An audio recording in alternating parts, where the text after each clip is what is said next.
Theresa May's withdrawal agreement will not make it through the vote in Parliament next week, Labour MP Chris Bryant has predicted. Mr. Bryant claimed the Prime Minister has repeatedly wasted time where she should have been negotiating with the European Union. The former Commons shadow leader warned on talkRADIO, "I do not think the deal will go through next week.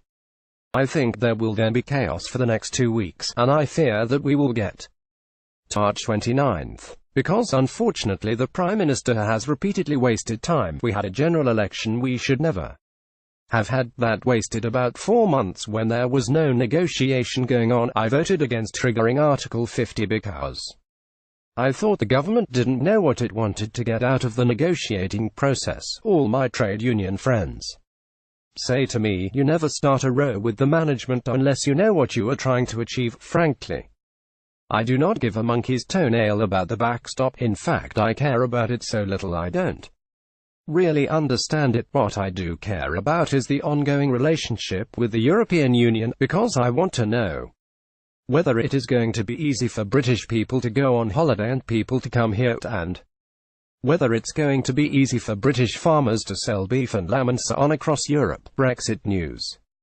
Chris Bryant warned Theresa May's deal will not go through next week. Image Getty. I do not think the deal will go through next week. Chris Bryant. The comments follow Mrs. May giving a £1.6 billion cash boost to towns in predominantly Leave areas, prompting accusations that she is bribing Labour MPs to vote through her deal in Parliament next week.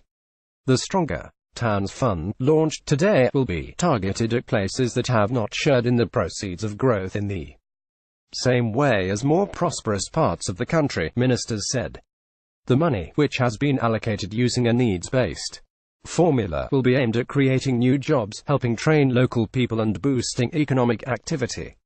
The North West will receive £281 million, the West Midlands £212 million, Yorkshire and the Humber £197 million, the East Midlands £110 million, the North East £105 million, the South East £37 million, the South West £35 million, and the East of England £25 million. A further £600 million will be available through a bidding process to communities in any part of the country. Mrs. May said, "For too long in our country prosperity has been unfairly spread.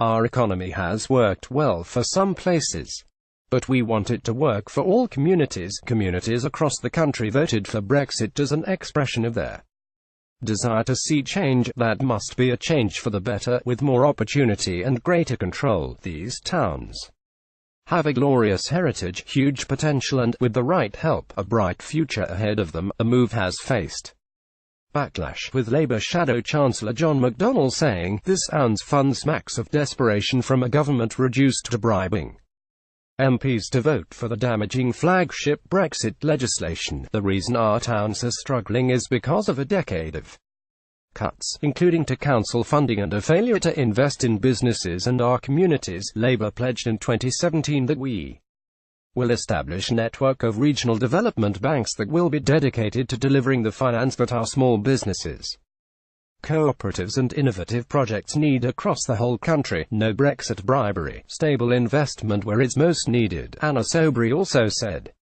Voters will not be fooled, especially those in areas which voted Leave and are now demanding a people's vote, because they know, whichever way you do it, Brexit will harm their futures. Communities Secretary James Brokenshire said, "We have listened to people who are concerned by momentous changes to the communities, and I am determined to provide the support they need to create a more prosperous future beyond Brexit." This major new fund builds on more than £9 billion in city and growth deals we have delivered since 2010 to help hardworking people reach the full potential and to build an economy that works for everyone.